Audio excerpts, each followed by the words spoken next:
Hey, what's up, Grace River? This weekend, we've got a special guest speaker. When I say special, I mean like off the chain special. We have Jacob Matthews, our next gen pastor, speaking. And so it's going to be absolutely incredible. I hope that you pay attention, take notes, and next time you see him, tell him what an awesome job he did, because it's absolutely a killer talk. I can't wait for you to hear it. And my prayer is that you take a next step on your spiritual journey as a result of it. And so for more information about Grace River, you can go to our website at graceriver.cc/info. That could give you everything that you need regarding giving, serving, taking next steps. And so I want to say thank you for your generosity. Your generosity, especially in the summer months, is really important. And so you can give online today at our website, graceriver.cc, and you can even set up reoccurring giving. So you don't even have to, you can automate your giving and not have to even think about it. This is the way Sarah and I give, and it's a really great way to give back to God. And so it's only reasonable that we give back to a God who gave us all of himself. Thanks again for watching online today, and I cannot wait for you to hear this message from Jacob. Thanks. Have a great day.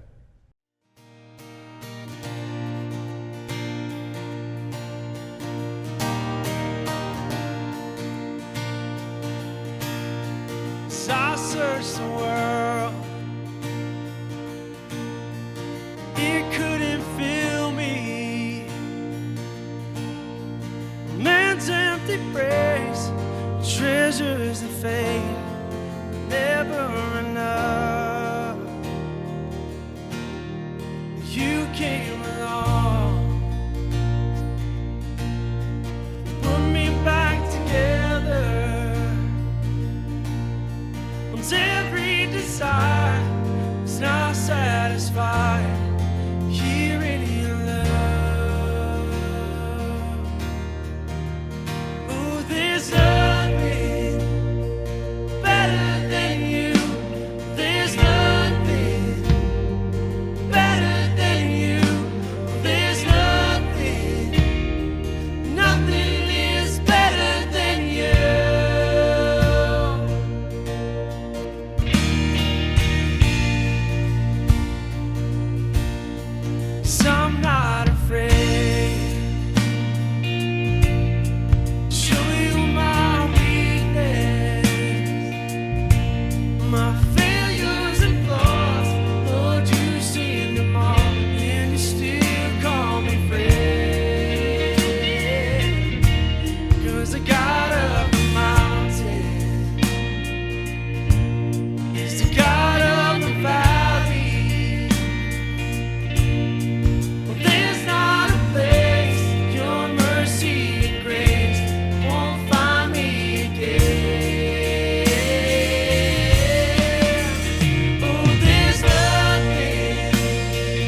Welcome to Grace River Church online, at home. I'm so thankful that you've joined us here today. My name is Jacob, and I'm the Next Generations pastor here at Grace River, and I get the opportunity to share with you what's been laid on my heart. My prayer for you today is that you'll be able to take that next step in your journey with Christ as a result. And so before we get started, make sure that you let us know in the comments where you're watching, and if you're a first-time guest, make sure that you text the word "first" to the number on the screen that you saw earlier. We'd love to connect with you, and we'd love to get to know you, and we'd also love to send you a $5 Starbucks gift card as a result. Today, we are doing a standalone sermon called "When God Says Go, You Can't Say No." We're going to look at somebody in Scripture who said no to God when God said to go. And it ended up resulting in this person making multiple excuses. And as we go through this sermon today, I want you to realize how much we are just like this person, right?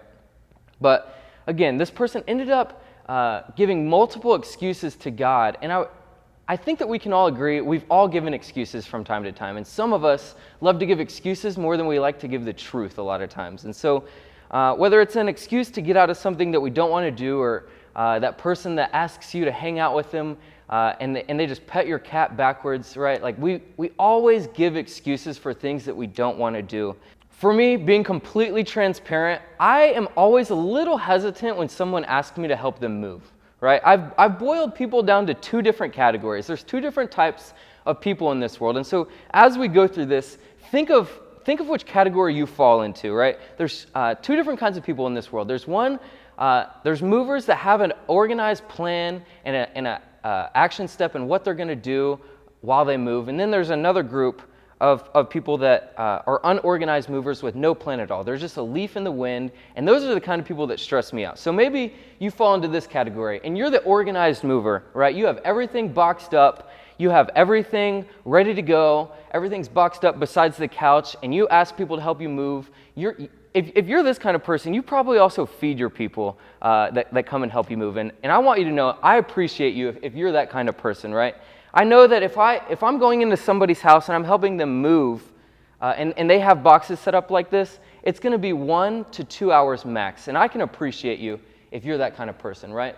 Hannah, my wife, is this kind of person. We moved here from Springfield. We graduated at Bible College in Springfield, and she had everything boxed up, everything ready to go. We had 8 or so people come and help us, and we were done packing our U-Haul in 20 minutes tops, and it was amazing. It was incredible, beyond my standards, and she's definitely my better half, and she is definitely the organizer of the relationship. But maybe you fall into this category, and you just are the most unorganized mover that there is, right? You're just a leaf in the wind. You don't care if everything is packed. You don't care how the U-Haul looks. You're just like, it'll get loaded whenever it gets loaded.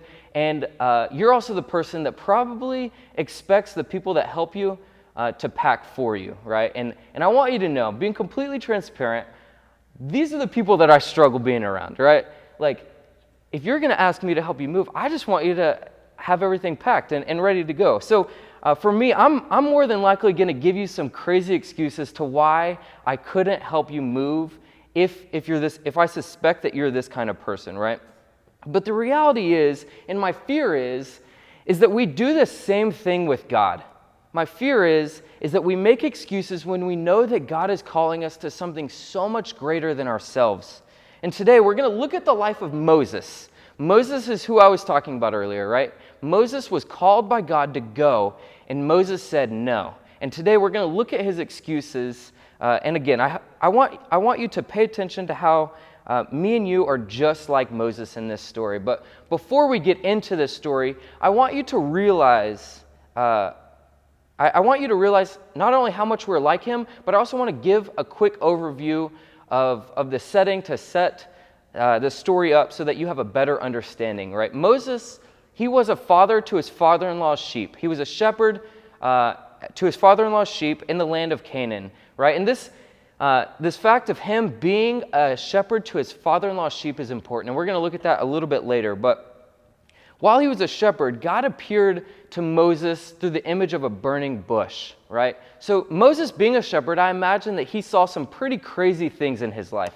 He saw all the craziest wildlife and thunderstorms and and animals, but he had never seen anything like a burning bush. He was so intrigued that he walked over to the burning bush, and he hears God, as he gets closer to this burning bush, he hears God call him by name. And this is important because God tells Moses that he's going to use Moses to fulfill God's great plan in his people, right? So God's chosen people are called the Israelites, and the Israelites are held captive in the land of Egypt. The land of Egypt was not a good place for the Israelites, and so the Israelites were calling out to God, God, please save us. Please lead us out of captivity. We hate being here, right? And God hears their cries, and the way that he is going to fulfill this promise to the Israelites is through Moses. God made a promise that he would rescue God's chosen people, the Israelites, because of Moses. And so for Moses, this was no small task. This was a huge task. This wasn't a task of leading 10 people out of captivity. This wasn't a task of leading 100 people out of captivity. No, this would have meant Moses was leading thousands and thousands of people out of captivity. And so immediately, we begin to see that Moses starts to give excuses. And again, I want you to notice how much we are like Moses in this story. And so his first excuse, getting into this, is he says, I'm not adequate enough. Read with me in verse 11, Exodus 3, verse 11. It says, but Moses protested to God, who am I to appear before Pharaoh? Who am I to lead the people of Israel out of Egypt? You see, for Moses, being a shepherd, that would have meant that he would have been at the bottom of the social status totem pole, right? He would have been at the bottom. But going back to what I had talked about earlier, he was a shepherd to not only his own sheep, but his father-in-law's sheep. This was significant because that would have meant that a normal shepherd would be at the bottom of the totem pole, but then Moses would have been one notch right below them, right? And this was significant because I would assume that Moses' self-esteem, being even lower than the normal standard of a shepherd, would have been really low. I would have imagined that Moses had really low self-esteem in this moment. And so when God calls him and says that I'm going to use you to lead my people out of captivity, the first excuse is he says, I'm not adequate enough. He says, who am I to appear before Pharaoh? And so maybe you can relate today. Maybe your self-esteem is at an all-time low. You've hit rock bottom, and you think, how in the world could God use me? I'm a nobody. All I do is sit behind a computer all day. I don't talk to a single person. How in the world could God use me? How in the world could God use me? I'm in the middle of a divorce. How in the world could God use me? My kids have turned their backs against me. I have a rough relationship with my kids. I can't even lead my kids properly. How does God expect to use me, right? And so we have this attitude of a low self-esteem, and how in the world could God use me? And in verse 12 of chapter 3, he says, God responds to Moses, and this is so powerful. Read with me. It says, I will be with you, and this is your sign that I am the one who has sent you. He says, I will be with you. God assures Moses, I will be with you. And that same truth reigns true in our lives today. For you and I, we might feel insignificant. We might feel irrelevant, right? And we might have this attitude of, how in the world could God use me? I have a rough marriage. My kids don't like me. I sit behind a computer all day. How in the world could God use me? But God has called you to something so much greater than yourself. And this is so true. He says that I will be with you. That same promise that he gives to Moses is the same promise that he gives to us today. The God of the Old Testament is the God of the New Testament. He's the God of today. And I want you to understand that truth, right? Like, not only does God assure Moses that he will be with him through this significant part of his life, but he's going to be with us through the high tops, through the low tops, right? This is such a profound truth. Joshua 1:9 says, this is my command, be strong and courageous. Do not be afraid or discouraged, for the Lord your God is with you wherever you go. If we believe that God is with us wherever we go and that he is who he says that he is, Does our life reflect that today? Think through that. Again, his first excuse is he says, I'm not adequate enough. Moses' second excuse is he says, I don't know enough, right? And maybe you can relate to Moses in this sense. You think, I just don't have enough knowledge. I didn't do too good in school. God couldn't use me because I just don't have enough knowledge. Read with me in verse 13. It says, but Moses protested, if I go to the people of Israel and tell them, the God of your ancestors has sent me to you, they will ask me, what is his name? Then what should I tell them? For many of us, we feel like we don't know enough, especially whenever it comes to our faith.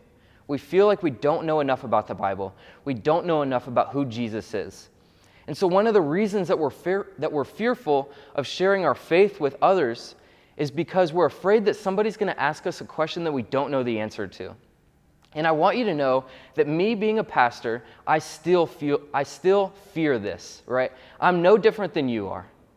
I'm a pastor and I still fear that people are going to ask a question that I just don't know the answer to. Because to be completely honest, I'm not the smartest in the Bible, right? And I discredit myself for not knowing enough. I didn't do too good in school. This is so significant that one of the reasons that we're fearful of sharing our faith is because we're afraid that people are going to ask a question that we don't know the answer to. And I want you to know that Moses felt these feelings, right? Moses was a significant figure in the Old Testament, and Moses had these feelings of, what if they ask me a question that I just don't know the answer to? And I love God's response in verse 14. It says, God replied to Moses, I am who I am. Say this to the people of Israel. I am has sent me to you. Right? Nobody walks around today saying, I am who I am. It's a little weird, right? So let's talk about this for a second. It's a little confusing. Nobody walks around today saying, I am who I am. I am who I am. Nobody says that, right? Let's be honest. But what I love about this verse is that it foreshadows the truth of Jesus found in the New Testament. There's a book in the New Testament called John, and it's one of the four Gospels. It's the last Gospel in the New Testament. And there's 7 I am statements for Jesus. And he says, I am the bread of life. I am the light of the world. I am the door. I am the good shepherd. I am the resurrection and the life. I am the way, the truth, and the life. I am the vine. For you and I, we can't worry that we don't have all the answers to life's toughest questions, that we don't have all the answers to faith, right? Because on this side of heaven, we won't have all the answers. I want you to be rest assured, you won't have all the answers to faith. You won't have all of the answers to life's toughest decisions. But what I do know is that we have a God in heaven who loves us. And he is the I am. Whenever we say that we aren't smart enough or that we don't know enough or that we're not adequate enough, God says, I am. I am adequate enough. I am smart enough. I am capable enough. And do you believe that today? Again, the second excuse that Moses gives is he says, I don't know enough. And maybe that's you today. The third excuse that Moses gives is he says, people won't take me seriously. And I can relate to Moses on this one, right? Read with me in chapter 4, verse 1. It says, but Moses protested again, what if they won't believe me or listen to me? What if they say, the Lord never appeared to you? And I feel that. Maybe you do too. I was almost kicked out of the college that I graduated from. I discredited myself because I was fearful that people wouldn't take me seriously in ministry because of the way that I acted in college. I made some dumb decisions in Bible college, right? And I had discredited myself so much that I was afraid that people weren't going to take me seriously. And it's bizarre to me that I'm standing in front of you today and I get to share with you what's been on my heart, but I don't stand here today because of who I am. I stand before you today humbly because of who God is and what He has done in my life.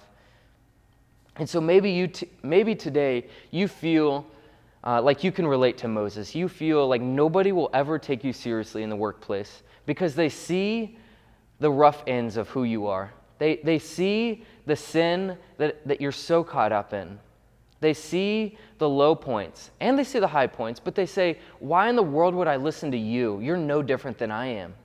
But I would challenge you, when you make yourself available to God, be amazed at what He can do. Moses wasn't perfect, Moses had so many problems with him, right? And he was at the bottom of the social status of the totem pole, right? He was really discrediting himself from the beginning, and God still uses him to fulfill this great promise that God made to his people. And so how can God use you today when you make yourself available to him? The third excuse, again, is he says, people won't take me seriously. The fourth excuse is he says, I'm not good with words. This is me right here. I can relate to Moses right here. Read with me in verse 10. He says, "Oh Lord, I'm not very good with words. I never have been, and I'm not now. Even though you have spoken to me, I get tongue-tied, and my words get tangled." A lot of scholars believe that Moses had a legit speech impediment, right? That he really did struggle. He did get his tongue tied all the time, and he got his words tangled, and he messed up a lot. And for me, I do the same thing. I still, to this day, struggle with word structure and putting sentences together. As dumb as that sounds, but I really do get my tongues tied. I really do get my tongue tied all the time. I slip up and say things that I shouldn't say. But how amazing is it that even though Moses had a speech impediment, even though Moses got tongue-tied all the time, God still used him. And whatever is going on in your life, I want you to know that that same truth is true in your life. God can still use you, whether you get tongue-tied or you feel a sense of inadequacy or you feel like you're just not good enough. God can use you when you make yourself available to him.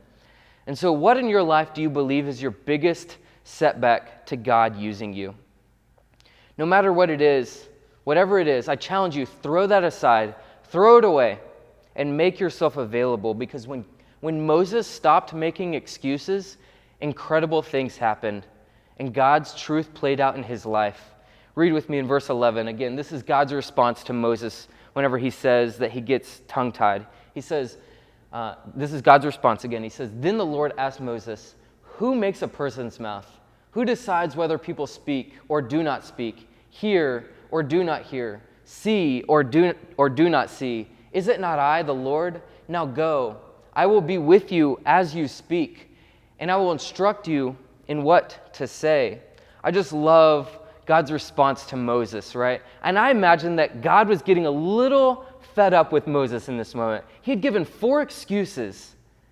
In this moment, he had given 4 excuses as to why he wasn't good enough to fulfill God's promise to the Israelites. And I love his response. He says, "I will be with you as you speak, and I will instruct you in what to say." So his 4th excuse is he says, "I'm not good with words." And maybe you can relate to Moses in that sense. Moses' 5th excuse is he says, "I'm not willing." Read with me in chapter 4, verse 13. He says, "But Moses again pleaded, 'Lord, please send someone else.'" After Moses had given his initial excuses, he had just caved in and he had given up. And he's like, "God, the root excuse of all of the excuses that I've given is that I just don't want to do it. Why can't you just send somebody else? I'm not adequate enough. My words get tangled. I'm not good enough. Why in the world would you want to use me? I'm just a shepherd to my father-in-law's sheep. How in the world could you use me?" But here we see that Moses revealed that the heart of the problem was the problem of the heart. Right? His attitude was that of, "I just don't want to do this." And that's usually our excuse, is that we just don't want to do what we want to do. Right? We don't want to go help somebody move, or we don't want to hang out with that person that pets our cat backwards, right? It's that idea of, I just don't want to do this. And so I challenge you today, what excuses are you making when God calls you?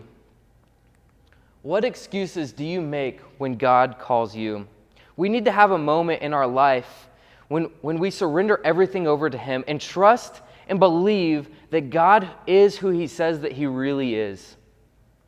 All that God is waiting for you to do is say yes to him today, to allow God to use you just how you are. God loves you just the way that you are. God wants to use you just the way that you are. There's this group on YouTube, and they're called Yes Theory, and there's these guys, and they live in California, and they vlog, and they set out on the world's craziest adventures. They travel the world, and their slogan is to seek discomfort. And my favorite video of them is going to Venice Beach and asking a ton of different strangers if they'll drop everything that they're doing in the moment and saying yes to going skydiving. They have to drop their plans for the entire day, and a lot of people didn't believe them, and they all said no. A lot of people said no, and then there was this one couple that stepped up and said, yes, I'll go. That sounds amazing, right? And at first it sounds a little sketchy. I would be a little sketched out, but my biggest bucket list dream is to go skydiving, so I would probably say yes.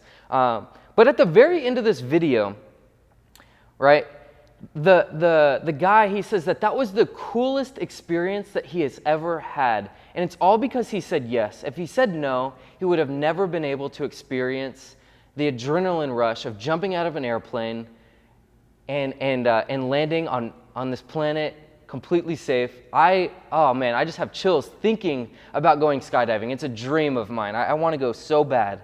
But the truth that I want to relate this to is that sometimes all we need to do is get out of our comfort zone and say yes to God. All we need to do is seek discomfort and say yes to God. Will you step out today? Will you step out today and make the decision to say yes to whatever God has planned for your life? I realize that all of us are on a different point in our spiritual journey. As we close out, I want us to think through what our next step is.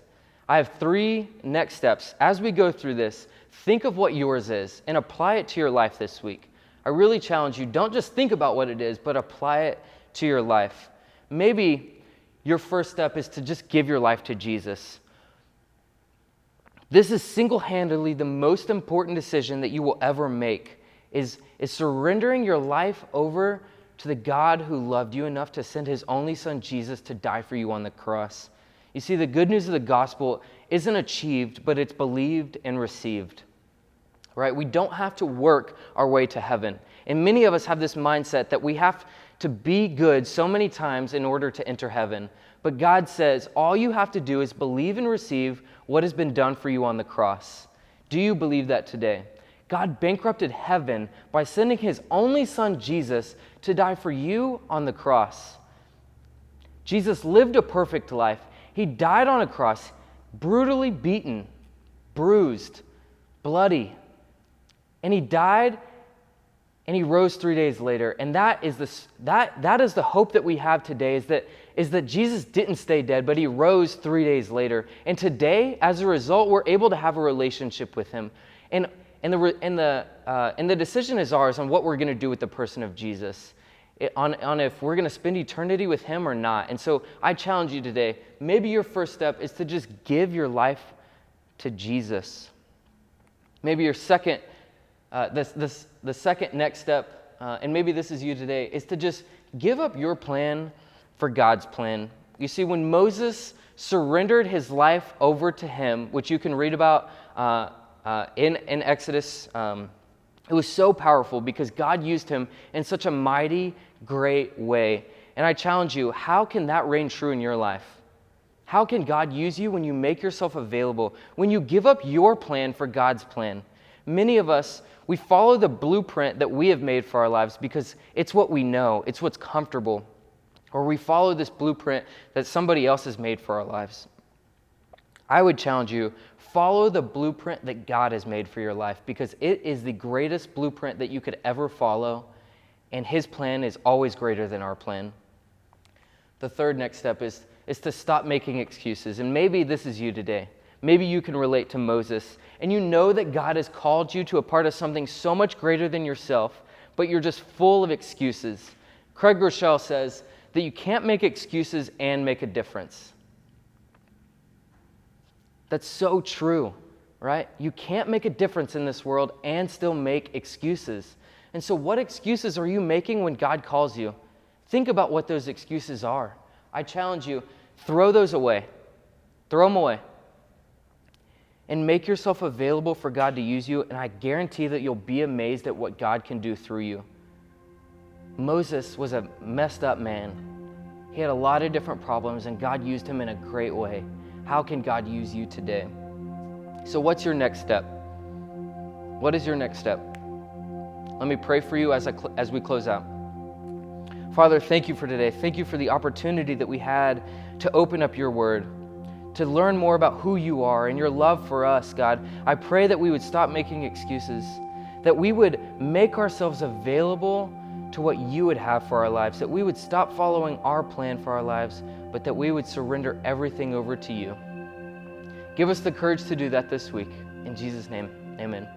Thank you again for being here. I hope that you have a great week. Again, I hope that you were able to take a clear next step and apply that to your life. Have a great week. Man, what a challenging talk. Thank you, Jacob, for that. Again, next time you see Jacob, let him know what a killer job he did. You know, another way that you can let Jacob know what an awesome job he did is to share this video, is to actually put it out there on social media, text it to a few friends that needed to hear this talk. My hope is that we can be an online church and an in-person church that's able to help people meet, know, and follow Jesus. And so that would be a great way for you to help us out. Join us next week at 9 or 10:30 in person or 9 o'clock online. I cannot wait to see you soon. Have an awesome day.